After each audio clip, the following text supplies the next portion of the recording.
고추장 2스푼, 설탕 2스푼, 올리고당 3스푼, 다시다 1스푼, 미온황 꽂은 물 500ml에 소스 간 맞게 넣고 끓으면 밀떡 넣고 불렸다 식혔다 3번. 이거 국물 있는 떡볶이입니다. 너무 졸이시면 안 돼요. 먼저 팬에 물 500ml를 넣어주고 콱콱콱 고추장 2스푼을 넣어줍니다. 그리고 설탕 2스푼, 올리고당 3스푼, 소고기 다시다 1스푼, 미원도 한 꼬집 넣어줍니다. 그리고 양념장을 잘 풀어주다가 흔들흔들 떡볶이 떡을 2줌 넣고 어묵도 2장 썰어서 넣어줍니다. 큼지막한 대파도 한 줌 넣고 떡이 부풀어 올랐다가 줄었다가 난리 부르스를 추게 5분간 푹 끓여줍니다. 보글보글. 구독자님은 밀떡을 넣는다 하셨지만 저는 쌀떡 팔아 쌀떡을 넣어줬습니다.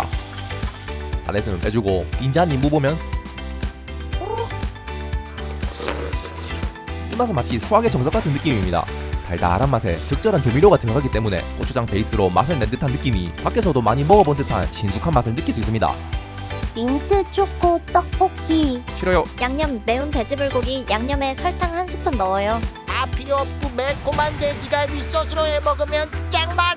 이번에는 이런 매운 돼지불고기 양념을 가지고 옵니다. 마트나 인터넷에서 쉽게 구할 수 있습니다. 먼저 팬에 물 종이컵 2컵 부어주고 떡 2줌 넣고 어묵도 2장 썰어서 넣어줍니다. 그리고 설탕 1스푼을 먼저 넣어 살짝 단맛을 흡수시켜줍니다.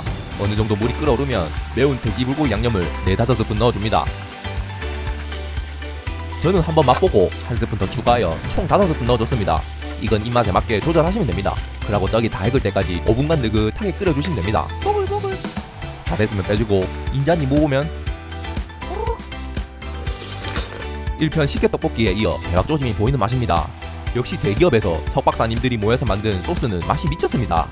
살짝 매콤한 맛이 토라면보다는 맵고 불꽃꽃 볶음면보다는 덜 매운 이 둘 사이의 중간 정도 맵기입니다. 이 소스 많이 쓸 것 같으니 냉장고에 쟁여두도록 하겠습니다. 엄마! 편의점 떡볶이와 짜장 범벅. 치즈 소세지를 산다. 기존 떡볶이 무량보다 조금 더 물을 넣고 소스를 잘 풀어준다. 재료를 몽땅 넣고 전자레인지에 3분 돌린다. 중간에 뒤집어주면서 골고루 익힌다. 띵 되면 먹는다. 배부르다. 그럼 잔다. 이번에는 편의점 떡볶이, 짜장 범벅, 소세지를 가지고 왔습니다. 떡볶이 내용물을 다 빼주고 선보다 살짝 위로 뜨끈한 물을 부어줍니다. 그러고 떡볶이 소스를 넣고 짜장 분말 스프도 넣어주고 한번 잘 풀어줍니다. 흔들흔들. 여기에 떡볶이 떡도 넣고 짜장 범벅 면도 넣어줍니다. 그러고 소세지는 먹기 좋은 크기로 잘라 넣어줍니다. 이제 전자레인지에 3분 돌려주면 끝입니다. 이제 한입 먹어보면 딱 짜장 떡볶이 맛입니다. 하지만 국물이 많아 맛은 있지만 살짝 싱거운 느낌입니다. 왜 이렇게 물이 많은 국물 떡볶이가 되었나 보니 하니 만드는 법을 보시면 떡 먼저 넣고 물을 넣으라고 되어 있습니다. 즉 구독자님이 말씀해주신 부분에서 재료를 먼저 다 넣고 물을 넣는 게 적절한 물량을 맞출 수 있을 것 같습니다. 저는 원래 짜장 범벅을 촉촉하게 먹는 편이라 괜찮지만 이거 만들어 드실 분은 물 조절 잘하이소. 그냥 떡볶이에다가 들깨 칼국수처럼 들깨 떡볶이에 먹으면 정말 최고예요. 잘 끓여진 떡볶이에 들깨가루를 2-3스푼 넣어줍니다. 그러고 한번 저어주면서 끓여주면 끝입니다. 저는 막 밖에서도 걸쭉한 들깨 칼국수나 해장국에도 들깨를 수북히 넣어 먹는 걸 좋아하기 때문에 3스푼 넉넉히 넣어줬습니다. 다 됐으면 빼주고 인자 한입 무보면 들깨의 고소한 맛을 좋아하시는 분한테는 적극 추천합니다. 떡볶이와 이질감 없이 맛이 좋습니다. 시큼은 들깨를 넣어 걸쭉하고 시큼게 되었지만 저처럼 들깨를 좋아하는 사람은 맛술이 들깨 먹으면 먹을수록 정말로 밥도 볶아 먹고 싶어지는 맛입니다. 끄덕끄덕.